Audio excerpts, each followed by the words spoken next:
Hi, Laura Fox here from Shaz Magic, and today I want to talk about how to get rid of anxiety. Now, this is a biggie.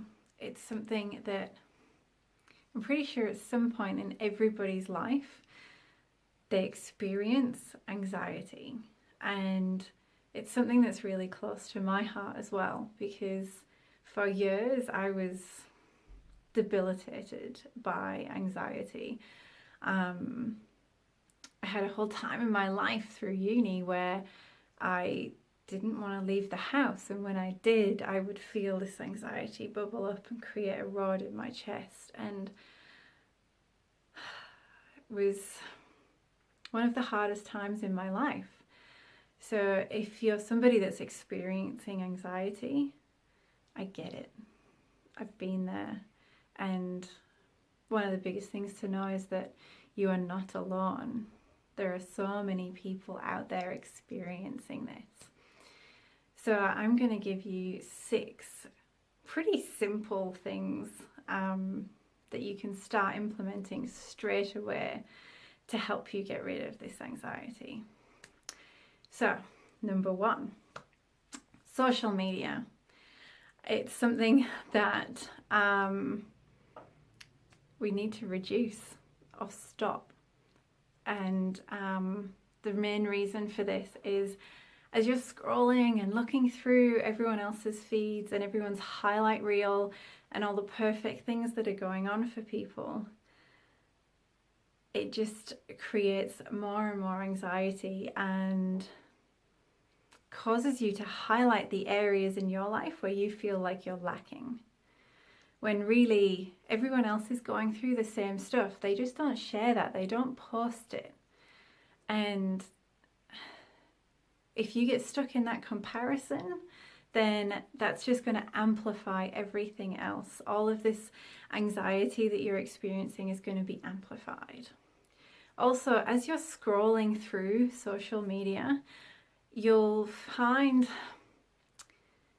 the way that the brain works with this scrolling, the lights as you're going through and you're scrolling through your phone, it actually really disrupts the brain and disrupts those healthy patterns that it's got set up to support you. And so it creates chemical imbalances, and it's something that's just going to increase anxiety. So put a time limit on your scrolling if you can't stop altogether, and just be really strict with yourself. Try it out. See if you notice a difference after a little while. So, number 2, ground yourself. This is a favorite of mine. It's something that is so simple. Everybody can do. All you need to do is just get out into nature. Go to your local park, get in your backyard, go to the beach, go to the forest, wherever you can go, and just take your shoes off. Feel the earth between your toes, feel your earth under your feet, and just connect in with Mother Nature. And do this regularly, every day if you can. And especially when you feel like this anxiety is bubbling up, that is exactly the time to get out and do this. But if you can do this as a daily practice and really ingrain in this grounding and connecting with nature, you'll find that you don't have those overwhelming times as much. It'll just start to calm the nervous system and calm the body as you move through the day. So, step 3, start choosing you. Now, this one is something that if you're experiencing quite extreme anxiety, might be a little bit more challenging to start with, but you can get there. We can all do this, and it's something that's such a beautiful practice. So what I want you to do to start with is write a list of all the things that you love. all the things that you love to do, or places that you love to be, people to be around, situations to be in, and then every day do something from that list. So this could be as simple as taking a bath or having a cup of tea in the sun and just taking that time for you to reconnect with yourself.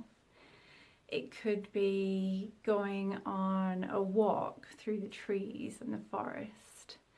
It could be catching up with a good friend who understands you and gets you. It could be anything. So make this list and keep adding to it. As you start getting, working through this, you'll start to discover more and more things that you love. So, step 4, get a good support network. So a group of friends, family members, even people outside of your your circle that can support you on this journey that you're on. So people that understand what you're going through, people who've been there themselves, who can lift you up, who can hold you accountable to doing those things that you love. So it's so important to, especially in the times when you really don't want anybody around you, and I remember that so much. I had really good friends and I just was like, no, I want to just be by myself and create a cocoon, and I don't want anybody else in it. So this is the reason why it's so important to have those people that aren't going to let you hide. Because human beings, we are social animals and we need a tribe, and it's okay to lean on people, and it's okay to say, I'm not okay right now. So find those people that you can speak freely with. Find those people who are going to lift you up and support you. Step 5, and this is a biggie. This is actually my favorite and one of the most pivotal things. So if you can get this and you can let this land, this is a complete game changer. Language. Stop saying, I have anxiety. If you keep saying, I have anxiety, then that's definitive, that's it. There's no other option for you than to be somebody that has anxiety. There's no way out for you. There's no way for your brain to comprehend anything different. If you keep telling it and reinforcing it that you have anxiety, that's it. Start looking at it as you're experiencing anxiety. Because even in those darkest times, it's not constant. Even if it's just moments of light or moments of that freedom feeling, they're still there. So when this anxiety comes up, or even if you feel like it's there all the time, it's something that you're experiencing. Because if you're experiencing it, it can pass through. There's an out, there's another option for you. It's not definitive. Just like we experience anger or we experience joy, it doesn't have to be the end of the line. So switch that language up. Instead of saying I have anxiety, I'm experiencing anxiety. And if you can truly grasp that, that can be life-changing. So finally, step 6. Thinking of anxiety as another form of energy.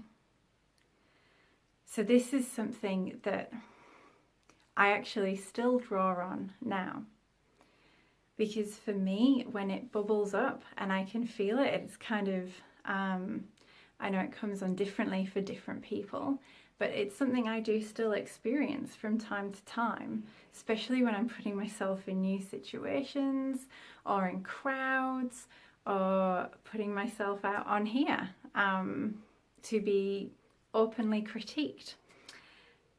So for me, it sort of bubbles up and I feel like a ball in my solar plexus, just below the ribs where your diaphragm would be. And it's like a swirling knot, like really tight.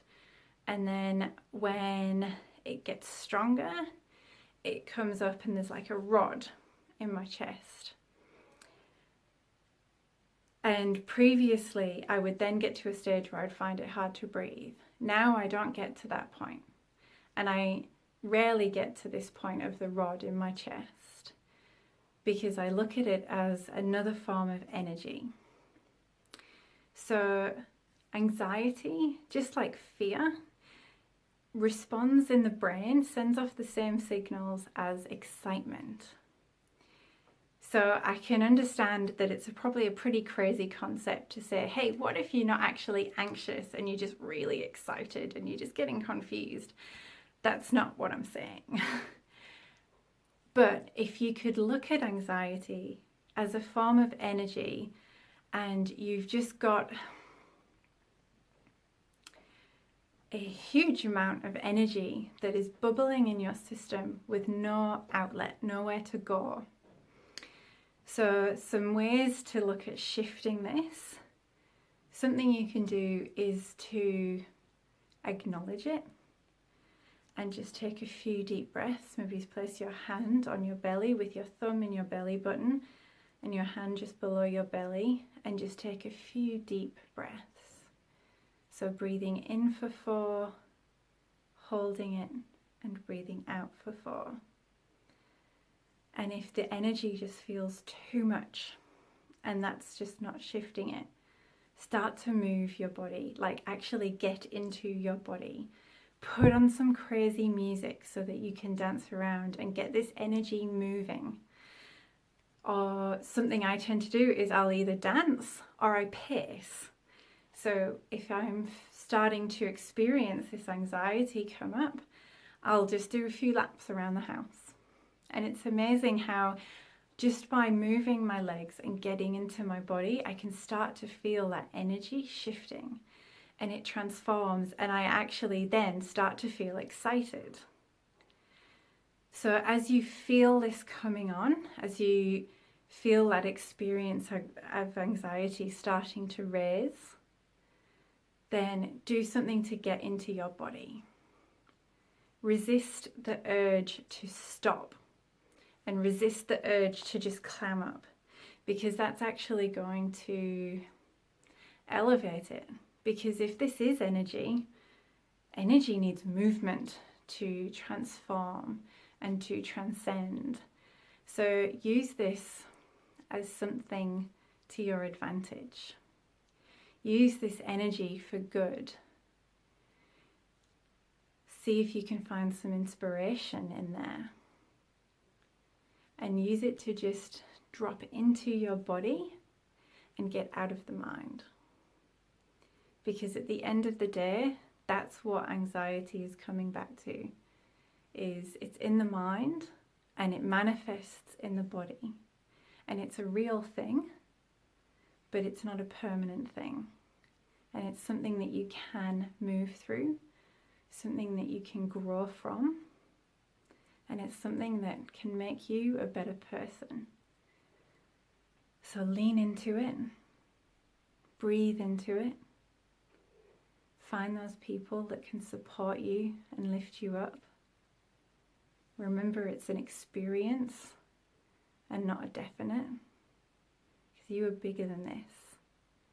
And you have got so much more magic in you than to be crippled and consumed by anxiety.